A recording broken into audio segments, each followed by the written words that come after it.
Alhamdulillah. Wassalatu wassalamu ala sayyidina wa maulana Rasulillah wa ala alihi wa ashabihi wa man tabi'ahu wa nasrahu wa wala amma ba'da. Wa na'im ta'allum wa ta'lim wa tadabur wa tadhkira wa nafa'a wa intifa' wa ifadata wal istifadah wal hadza ala tamassuki bi kitabillahi wa sunnati rasulihi sallallahu alaihi wa alihi wa sahbihi wa sallam wa du'a ila huda wa dalalata ala khair tiba'a marqatillahi wa qurbihi wa qawabih. Subhanaka la ilma lana illa ma 'allamtana innaka antal alimul hakim wa la haula wa la quwwata illa billahil aliyyil azim. Allahumma inna na'udzu bika min ilmin la yanfa' wa qalbin la yakhsha wa nafsin la tashba' wa 'aynin la tadma' wa 'amalin la turfa' wa min du'ain la yustajabu laha bi rahmatika ya arhamar rahimin. Allahumma inna nas'aluka al-ilma ladunni wa bashara as-safiyal hamidiyya wa hafiyal ghadi.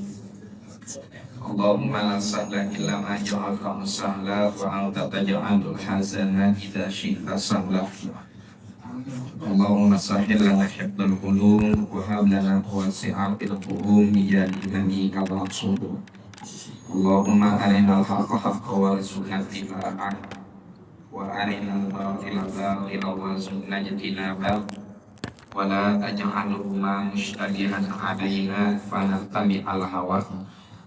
Allahumma ya man waffaqa ahlal khairi lil khairi wa a'anahum 'alaihi wafiqna Allahumma lil khairi wa aqinna alaih. Ladana al-fadil jamaah kaum muslimin wal muslimat, as'adakumullah. Alhamdulillah, di penghujung bulan Syawal ini kita kembali dapat melanjutkan mudzakarah kita, pengajian kita pada kitab Wasailul Wusul ila Syama'il Rasul yang sempat kita liburkan selama bulan suci Ramadan. Kalau ini adalah penghujung bulan Syawal, berarti kurang lebih kita libur 2 bulan dari pengajian kitab Asy-Syama'il Muhammadiyah ini. Namun kita bersyukur kepada Allah atas segala karunia dan nikmat yang Allah berikan, kita dapat melanjutkan kembali kajian kita. Mudah-mudahan Allah Subhanahu wa Ta'ala senantiasa menambahkan dalam iman kita kecintaan kepada baginda Nabi Muhammad sallallahu alaihi wasallam.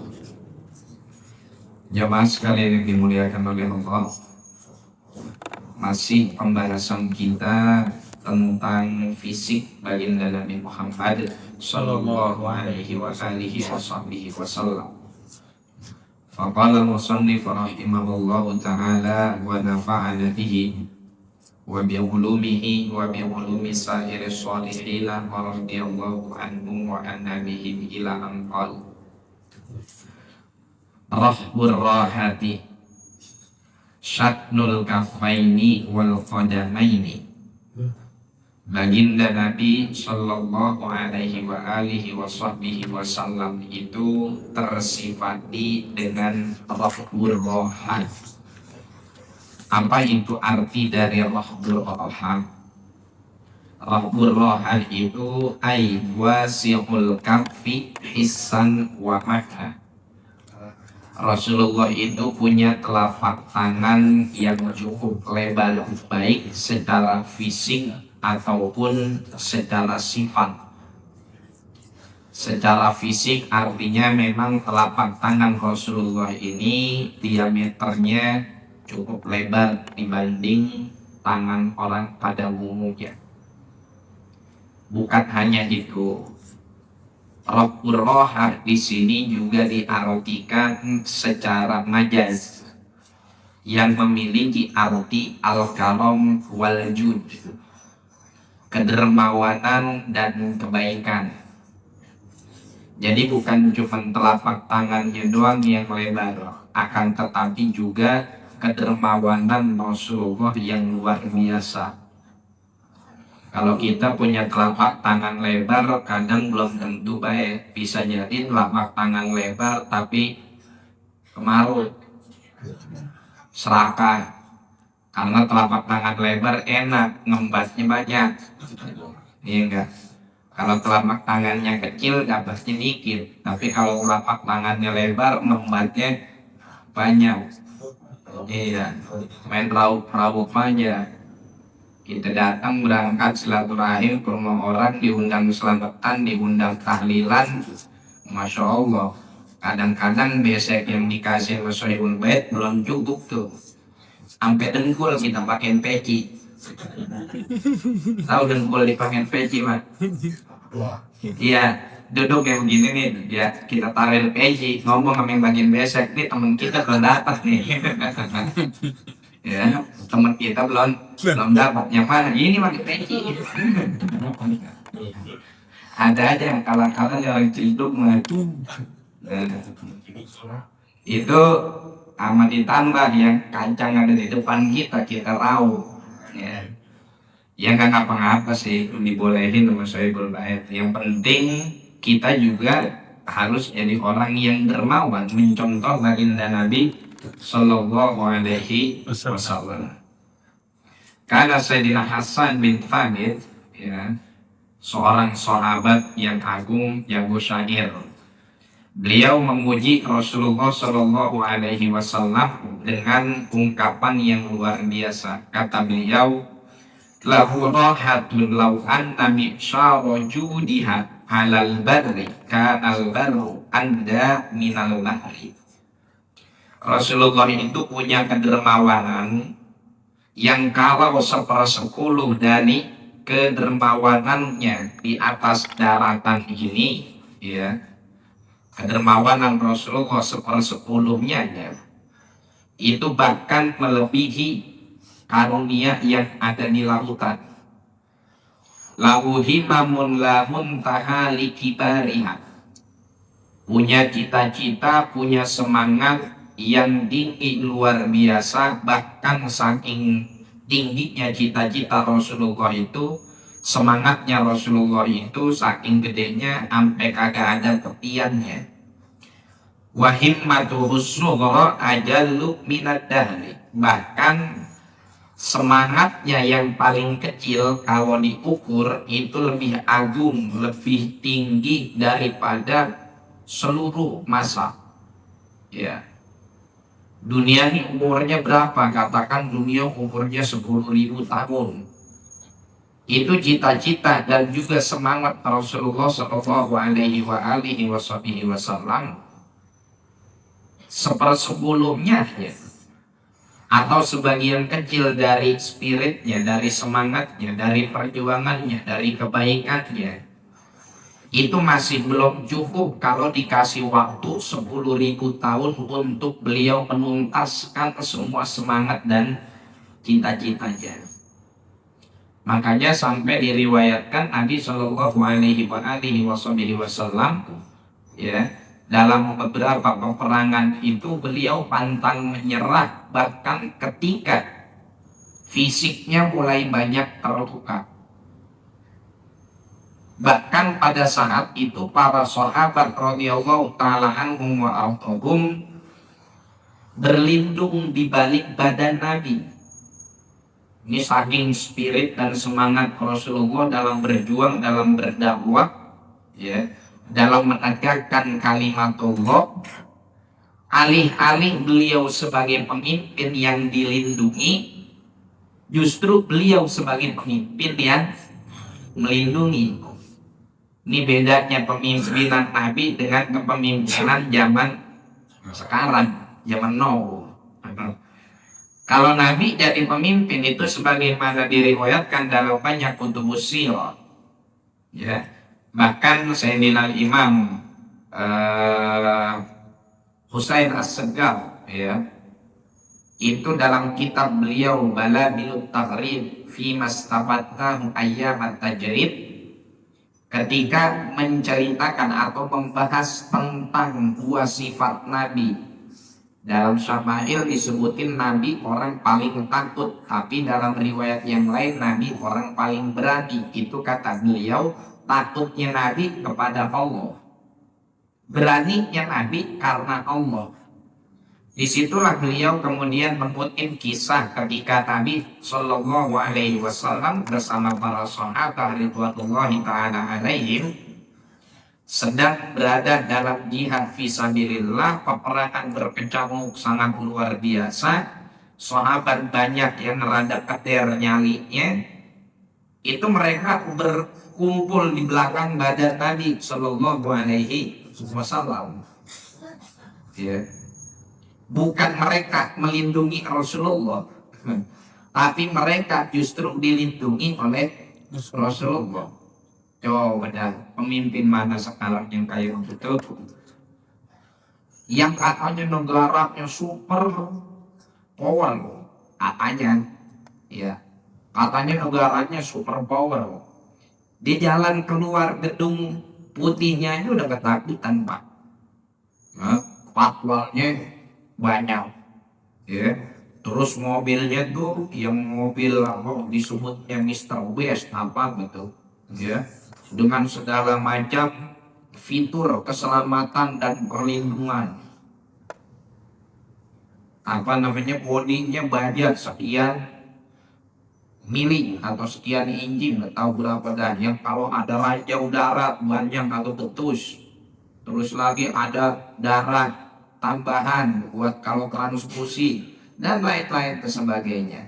Itu kan menandakan ketakutan. Tapi Nabi Shallallahu Alaihi Wasallam bukan dilindungi, melainkan melindungi.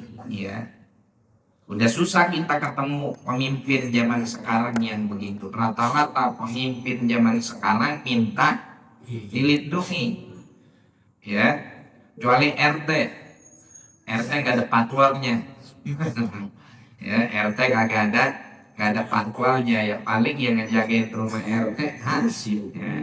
Hansipnya udah umur 65 tahun. Asal tugas malam minum pil kita sama jamu stopa. Ya. Jam 2 ngandung. Ya, mau ngelindungin rumah RT yang ada berdua sama RT minum jamu main krok-krokan. RT ini sip gua krokin tergantian ya. RT sama Hansip lagi main krok-krokan. Inilah himmah Nabi Sallallahu Alaihi Wasallam. Nanti secara lebih detail lagi tentang bagaimana kedermawanan Rasulullah ada babnya secara khusus ketika berbicara tentang sifat-sifat beliau. Syafnul kafaini wal qadamaini. Baginda Nabi Sallallahu Alaihi Wasallam bukan hanya telapak tangannya yang luas, tapi juga berisi, ya, tebal, bukan kurus yang cuman tulang dibungkus kulit, ya. Tapi telapak tangan Nabi Shallallahu Alaihi Wasallam itu cukup tebal, bukan karena banyak makan dan doyan makan atau hidupnya serba dipenuhi dengan kemewahan, tidak.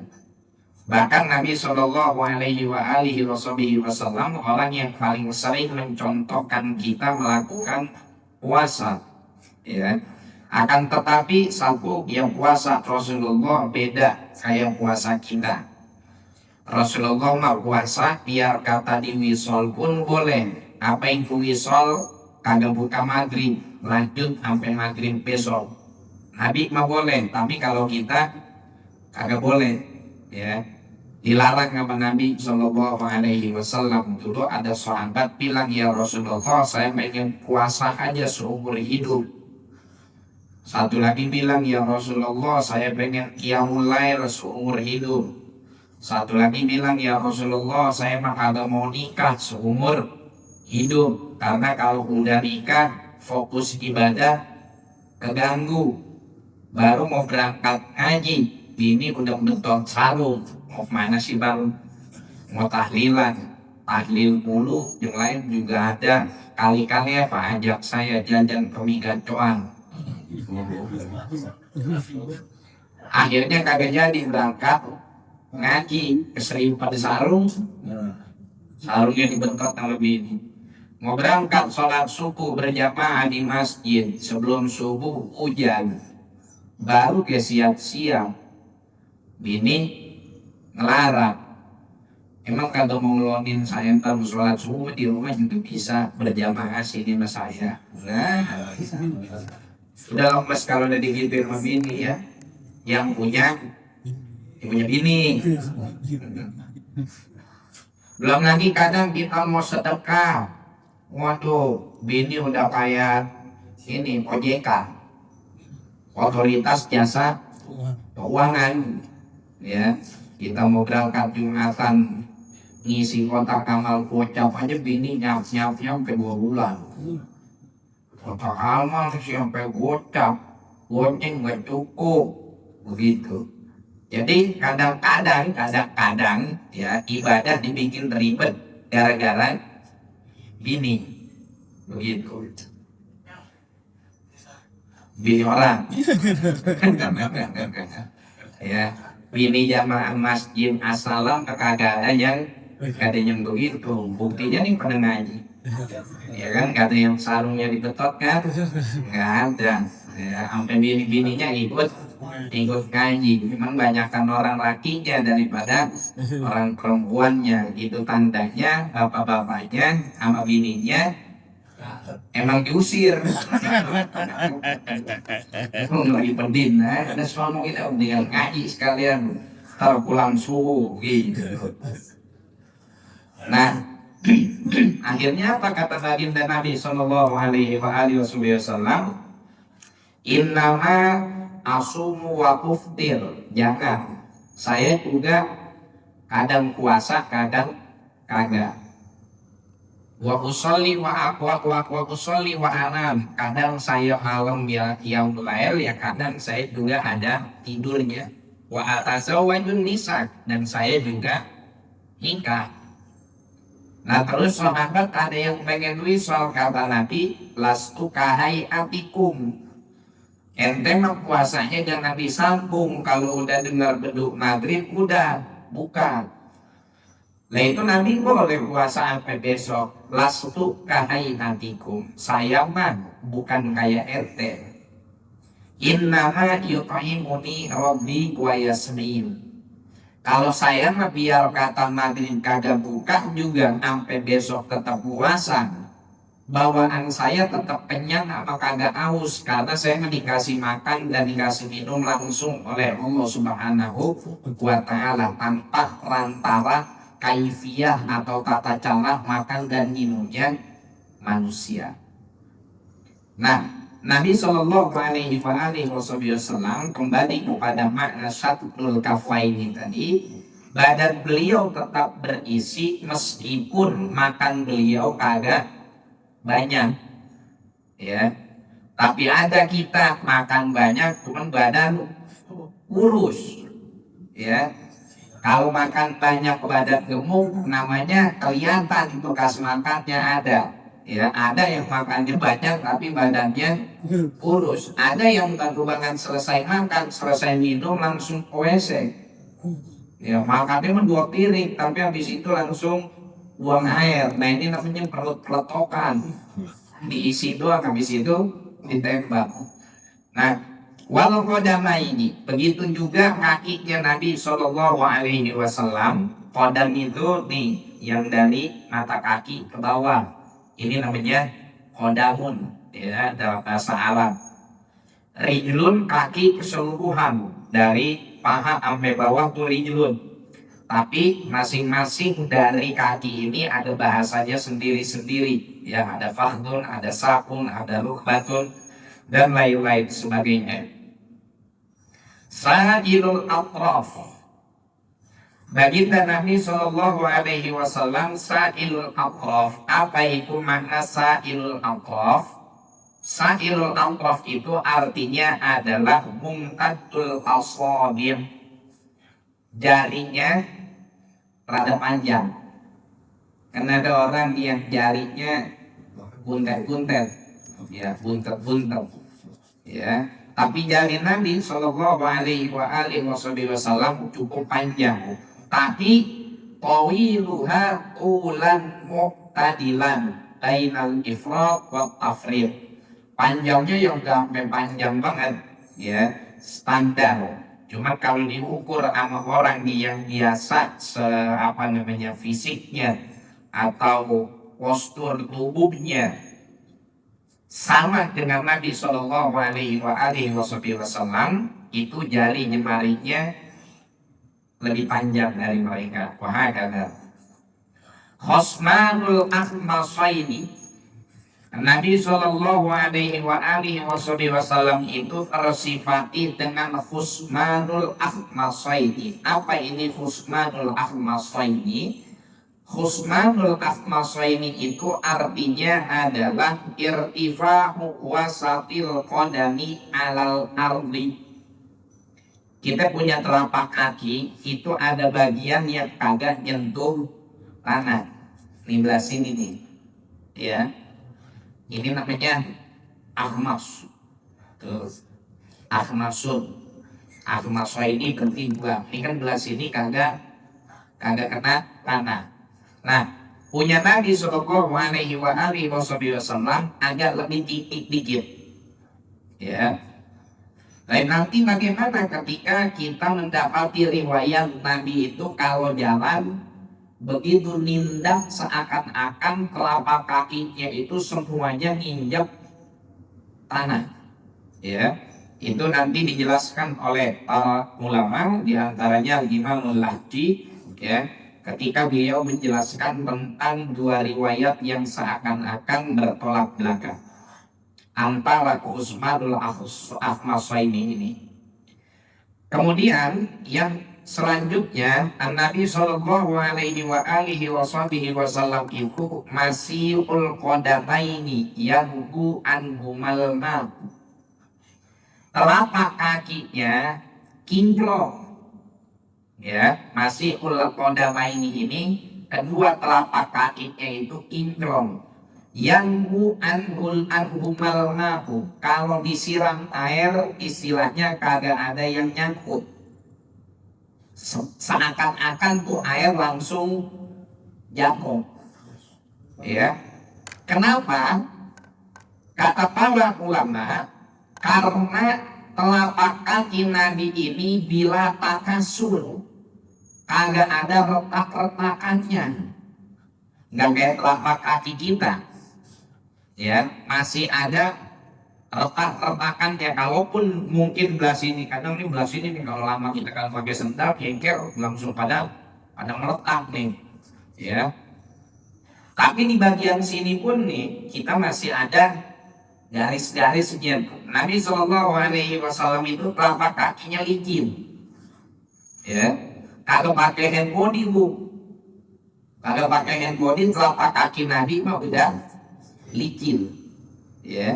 Kalau kita kan licinnya maksa, muka pengen licin, tangan pengen licin, sikut pengen licin, ya, telapak kaki pengen licin, udah macam-macam untuk perawatannya tuh, ya. Sampai di salon aja ada perawatan buat telapak kaki, ya, digerinda telapak kaki itu.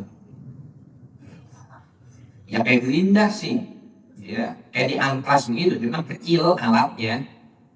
Apa ya bahasa salonnya tuh? Pedicure aku, iya. Pedicure, kalau manicure buat kuku ya, iya. Pedicure, manicure. Nah, kalau pengen licin nggak usah pedicure, gampang kok. Pakai minyak manicure. Ya, pedicure, manicure mahal. Kalau pakai minyak manicure murah, oles-olesinnya di situ. Lembut nggak? Ada, ya, sama aja. Sudah dari sononya begitu, ya. Kelanjungan kesulitan. Ya ngerawat diri boleh, tapi jangan kebangetan berlebihan, ya, sampai merubah diri kita. Kadang ke hidung segala dinaikin tulangnya. Waduh, macam-macam orang yang itu sekarang, ya, dimancungin, pesek malu, ya. Kalau punya duit dipakai buat ibadah kan pahalanya lebih besar. Apalagi ibadahnya ibadah yang nafaknya mutaaddi, manfaatnya menular, manfaatnya ke orang lain. Itu orang ada suntik putih ke Korea, sekali suntik 125 juta. Coba 125 juta dititipin ke DKM Asalam. Nih DKM 125 juta buat pengajian. Saya buku 10 tahun. Cukup 10 tahun. Ya kan ngajinya sebulan sekali doang. Ngajinya sebulan sekali. Ya. Kasih itu manfaat yang mutadi. Cuman begitu orang zaman sekarang banyak lebih memperhatikan penampilan fisik, dia bela-belain ketimbang penampilan rohnya dia, penampilan batinnya dia, penampilan hatinya dia di hadapan Allah Subhanahu wa taala. Idza zala qal'a. Apa makna idza zala qal'a? Makna idza zala qal'a ay idza masya rafa'a rijlaihi biquwwa. Nabi itu kalau jalan pas ngangkat kakinya seakan-akan ngangkat kakinya tuh kencang. Ka'annahu yaqlamu syai'an minal ardi, seperti orang yang nyabut sesuatu dari tanah. Yaqu takaffiyan wa yamshi hauna. Ya. Akan tetapi kalau lagi melangkah begitu nindak seakan-akan nindaknya itu kencang, kuat. Makanya dalam redaksi Syama'il yang lain Rasulullah itu kalau jalan ka'annahu yathabtu min shobab, seperti orang yang jalan pada jalanan yang menurun. Ya, kita kan kalau jalan yang menurun itu kaki terasa kencang. Bahkan kata dokter itu sebetulnya beban tubuh kita secara keseluruhan itu lebih berat ditahan oleh kaki pada saat turun, bukan pada saat naik. Ya, kata dokter begitu. Kalau lagi naik itu bebannya udah seperti waktu turun. Nah, Nabi kalau jalan tuh seakan-akan seperti itu, seperti jalannya orang yang turun dari bukit. Ya, ka'annama yanhaqu min shobab. Wa yamshi hauna. Tapi ini yang paling penting. Kita sulit niru jarak jalannya Nabi yang idza zala qal'a wa yafqu takaffiya. Tapi yang ini bisa kita tiru. Apa itu? Yamshi hauna. Jalan dengan penuh ketenangan dan kewibawaan. Ya, ini yang paling penting. Dan inilah cara jalan yang dipuji oleh Al-Quran. Dalam surah Al-Furqan Allah bilang wa ibadur rahman, hamba-hamba Allah yang langsung diidofatkan kepada sifat Allah Ar-Rahman. Salah satu nama di antara Asmaul Husna. Wa ibadur rahman, dan orang yang layak gelar mendapatkan dan menyandang gelar ibadur rahman, siapa mereka? Alladzina yamshuna 'alal ardi hauna, yaitu mereka yang jalan di muka bumi dengan penuh ketawaduan dan juga kewibawaan. Tuh. Jadi jalan aja Pak, itu ibadah. Ya, kemana kita berjalan, untuk apa kita berjalan, dengan bagaimana caranya kita berjalan, itu jadi ibadah. Kita ke masjid, kita ke majelis taklim. Masjid dan majelis taklim namanya tujuan. Begitu kita niat dari rumah, saya mau berangkat. Jalan di sini nggak mesti jalan kaki ya, naik kendaraan juga termasuk makna hauna di sini. Ya, intinya menempuh perjalanan. Saya ingin menempuh perjalanan kemana? Dari rumah niat, saya pengen ke majelis taklim, saya pengen ke masjid ngaji. Itu udah dapat pahala. Ya, karena kita menggunakan fisik yang Allah anugerahkan kepada kita untuk apa? Untuk tujuan yang baik, tujuan yang mulia. Ya. Kemudian cara jalan kita itu nanti dilihat lagi oleh Allah. Cara jalan kita arogan apa enggak? Songong apa kagak? Belagu apa kagak? Ya. Karena cara jalan yang belagu itu dilarang dan dikritik oleh Allah Subhanahu wa taala di dalam Al-Qur'an. Ya. Kata Allah Subhanahu wa taala, Uluan fil ardi, cerita tentang Fir'aun tuh, ya. Tilka darul akhiratu naj'alu halil ladina la yuriduna uluwan fil ardi wala fasada. Yang namanya akhirat kami jadikan bagi mereka yang tidak menginginkan kesombongan di muka bumi.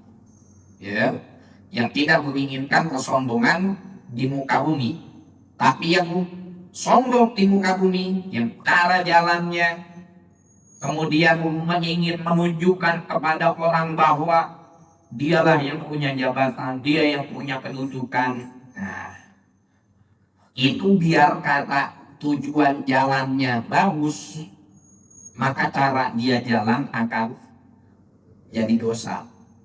Contoh, kita pengen ke masjid, kita pengen ke majelis taklim, tapi di jalan kita arogan, mentang-mentang pakai benji, mentang-mentang pakai gamis, mentang-mentang pakai sorban, ya. Kita di jalan arogan, terobos lampu merah, kenapa lampu merah nih? Terobos, saya berceramah. Saya mau ceramah. Ya. Saya mau ngajar, jamaah udah nungguin. Kalau jamaah udah nungguin, takut telat, ya datang awal-awal. Ya. Kagak usah pakai nerobos lampu merah. Wayangnya merah udah putih. Kalau seperti orang lain jangan kita jadikan dari kita pengen ceramah, kita pengen isi pengajian yang mahal udah nungguin kita, terus kita main terobos lampu merah. Jangan. Kalau emang kita kagak mau telat, ya datang lebih awal.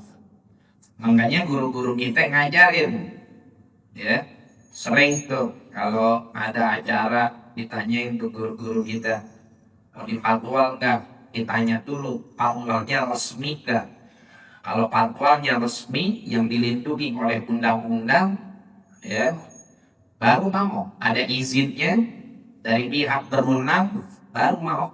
Kalau patwalnya memang patwal swasta, ya apalagi motornya cuma motor WIT dikasih shock breaker yang tinggi, ya amat tas samping kanan kiri dikasih strobo, nggak ada tahu. Dan kadang-kadang kan patwalnya begitu dikasihnya ya, kita kirim patwalnya polisi, ya resmi. Begitu kita lihat, guling motor bil dimodif di sana seperti lampu merah jeleduk tuh kan banyak tuh bengkel tuh, ya dikasih sama dia shock breaker yang rada tinggi, ya maksa biar kayak motor trail. Terus nyuruh orang nyinggir soalnya apa segala macam.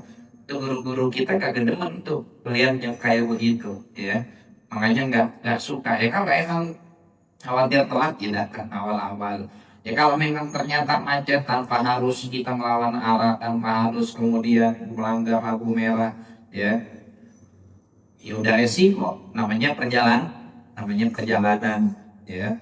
Atau kalaupun kita pada akhirnya dipatwal karena kita misalkan dilindungi oleh undang-undang secara protokol boleh dipatwal, jangan sampai di dalam hati muncul sombongan. Ya, jangan sampai di dalam hati muncul mengkerdilkan orang lain. Wis, aing dia penjabat ya, siapa macet-macet lah, aing lancar ya, isinya nggak malu ngomong kayak begitu, ya. Padahal patwalnya bensinnya dari rakyat yang macet-macetan, gajinya dari rakyat yang macet kada, jangan ya. Jangan kita kemudian melangkah ke tempat yang baik tapi bahkan dengan cara jalan yang tidak baik ya.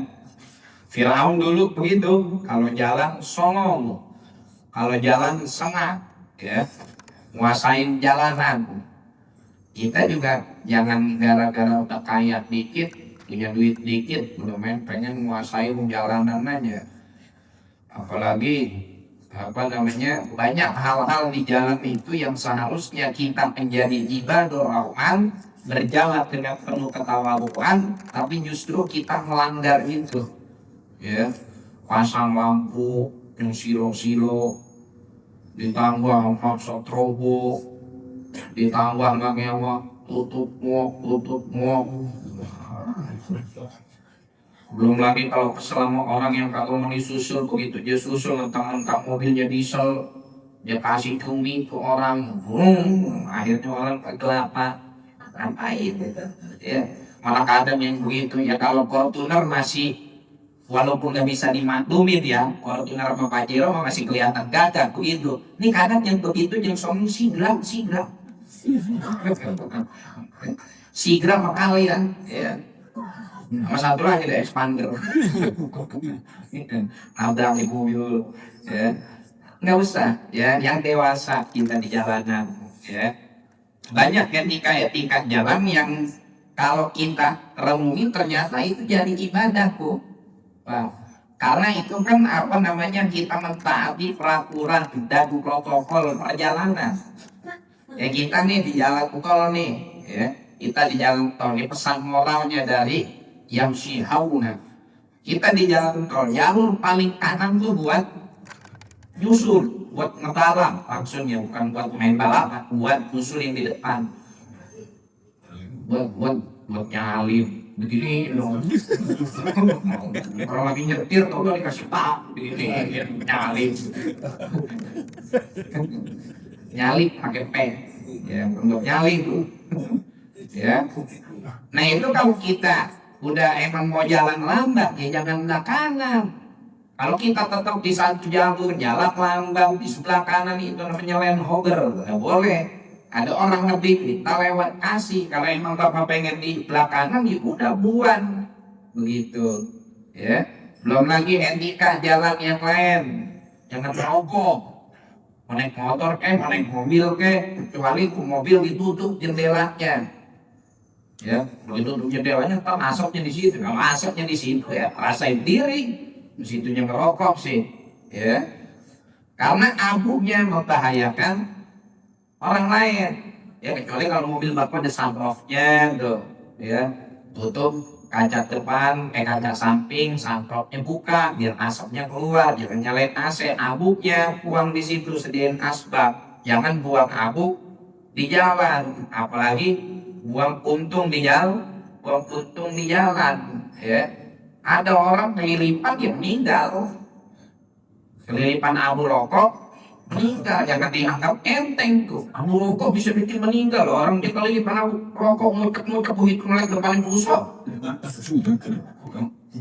nyeruduk. Jadi jangan egois, ya. Jangan egois kita di jalanan, jangan lawan arah, ya. Kalau emang udah ada perpodan, biar kata kagak ada petugas yang ngambur, udah jangan kita langgar. Itu banyak hal-hal yang sebetulnya, dan itu bakal kita amalin, ya. Etika dalam perjalanan itu ngalilin pahala kok. Sebagaimana melanggarnya juga bikin dosa. Makanya kalau ada pelanggar di jalan kita bilangin pala batu, udah, ya. Entar tuh pasti jadi sidang di hadapan Allah Subhanahu wa Ta'ala. Termasuk yang nikah jalan, ibu-ibu jangan lupa matiin sen kalau udah gak dipakai. Ya. Sen matiin kalau udah gak dipakai. Ya. Sen kanan belok kiri itu umum ibu-ibu mah. Ya, alasannya lupa. Tadi saya pulang ke Jumat di sini di Bintaro, Village sini nih. Ya, lewat pas lumayan pasar Lembang ada ibu-ibu keluar. Ya kalau nengok kanan kiri lagi hampir jauh orang kayaknya ngamuk. Dia marah yang marah. Wah kada yang sih haluta. Dzarihul fisyati. Nabi Shallallahu Alaihi Wasallam itu langkahnya cukup jauh, ya, jarak antar kedua kaki pada saat melangkah cukup jauh. Idza masyaka annama yanhaqu min shatab. Nah, ini yang tadi kita bilang, Nabi Shallallahu Alaihi Wasallam kalau jalan seakan-akan beliau jalan menurun. Wa idza tafata iltafata jami'a. Nabi itu kalau nengok, ya lagi jalan atau lagi berdiri dipanggil sama orang itu kagak begitu nengoknya, nengok keseluruhan badannya. Khafidut tarfi. Nabi Shallallahu Alaihi Wasallam, ya, itu khafidut tarfi, memiliki pandangan yang tajam, ya. Kemudian nadharuhu ilal ardi aqwalu. Nabi Shallallahu Alaihi Wasallam pandangannya ke bumi itu lebih sering min nadharihi ilas samai daripada pandangannya ke langit. Artinya apa? Lebih sering tunduknya daripada longannya. Menandakan ketawaduan beliau, secara makna menandakan ketawaduannya. Jullu nawarihil mulahadhah. Nah, ini penting. Mayoritas pandangan Nabi itu adalah mulahadhah. Apa itu mulahadhah? Nyari pelajaran. Ya, tadabbur. Ya. Tadabburnya yang dibolehin. Ini kadang-kadang tadabbur yang kata dibolehin. Kita tadabbur sama makhluk ciptaan Allah, begitu lagi jalan ngeliat janda pulang senam, bajunya ngetak, montok, itu yang ditadabburin. Boleh gitu man, ya, seng, pakai seng lagi, ya. Yasuqu ashabahu. Nabi Shallallahu Alaihi Wasallam seringkali Nabi itu kalau jalan sahabat ada di depan, ya, dan Nabi jalan di belakang, ya. Kenapa? Karena ada riwayat Nabi bilang khallu dhuhri til malaikah, biarin malaikat yang ada di belakangku. Jadi Nabi kalau jalan itu mengedepankan para sahabat radhiyallahu taala anhum wa ardhahum. Waya berduru man laqiyahu bisalam. Nabi Shallallahu Alaihi Wasallam bersegera atau ngebalap orang yang beliau jumpai dengan salam. Jadi kalau ketemu orang langsung Nabi yang lebih dulu ngucapin salam sebelum orang lain ngucapin salam, ya. Karena ucapin salam memulainya hukumnya sunnah, memulainya, menjawabnya hukumnya wajib. Kalau salam itu tertuju kepada kita sendiri, fardu ain, ya. Salah satu dari bapak ketemu saya, ngucapin salam khusus ke saya mau jawabnya wajib, fardu ain. Tapi kalau kita ketemu sama jamaah, ya, kita mulai ngajar, saya bilang salam duluan, itu jamaah ngejawabnya fardu kifayah, ya. 1-2 orang udah cukup, ya. Makanya kadang mohon maaf ada MC, ya, bahkan kadang penceramah ngucapin salam yang jawab jamaahnya sepi, ya sewa ngomel nih, ya, yang kanan kurang kompak, yang kiri kurang kompak, yang tengah lupa pakai ya, yang tengah lupa ucapin salam, kemana ucapin salam, jawab salam itu hukumnya wajib. Malah padahal yang jawab tidak tentu sama marah, ya. Yang jawab dapat pahala, yang kata jawab nggak dapat pahala, tapi juga tidak dosa karena fardu kifayah hukumnya, ya. Tapi meskipun memulai salam hukumnya sunnah, pahalanya lebih gede daripada yang jawabnya. Ini diantara amalan sunnah yang pahalanya mengalahkan amalan wajib. Wallahu a'lam bishawab. Selanjutnya ini tinggal makna-makna saja, ya. Itu sebetulnya sudah kita maknai masing-masing. Jadi di pertemuan yang akan datang yang ada kitabnya, kita langsung masuk ke halaman 68. Wa kana Rasulullah sallallahu alaihi wasallam aflajat taniyat ini. Al-Fatihah bil qabul wal iqbal salamu alaihi wa ala hadrati sayyidina Rasulillah sallallahu alaihi wa alihi wa sahbihi wa sallam maulatillah. Al-Badril Mutalah Allah Ta'ala Ta'ala Fatuhal Arifin wa Nisubnakan al-Ikhlas al-Mawkin Dithabit akdaman ala qadami al-Habibil Amin Yafzilana jami'al hajat wa yafzilana jami'al muhimmat Yakfirlana kulla gunub wa yasturlana kulla laqiyub wa yakshif anna kulla qulub wa yabla bi barakati wa kathratil amwali kulla juyub yazidu fi qalbi kulli wahidin minna mahabbata Rasulillah sallallahu alaihi wa alihi wasallam wa mahabbata ahli baitihil mutahharin wa ashabil muhtadin wa mahabbata salihin wa mahabbatal mu'minin wa mahabbatal khair wa ahlil khair ala hadhihi niyyah wa ala kulli niyatin salihah wa ila qadrati Nabi Muhammad sallallahu alaihi wa alihi wasallam bisirril Fatihah. A'udzu billahi minasyaitonir rajim. Bismillahirrahmanirrahim. Alhamdulillahi rabbil alamin arrahmanir rahim maliki yaumiddin iyyaka na'budu wa iyyaka nasta'in ihdinas siratal mustaqim siratal ladzina an'amta 'alaihim ghairil maghdubi 'alaihim waladdallin amin. Subhanakallahumma bihamdika asyhadu an la ilaha illa anta astaghfiruka wa atubu ilaik. Wal 'afwu minkum. Assalamualaikum warahmatullahi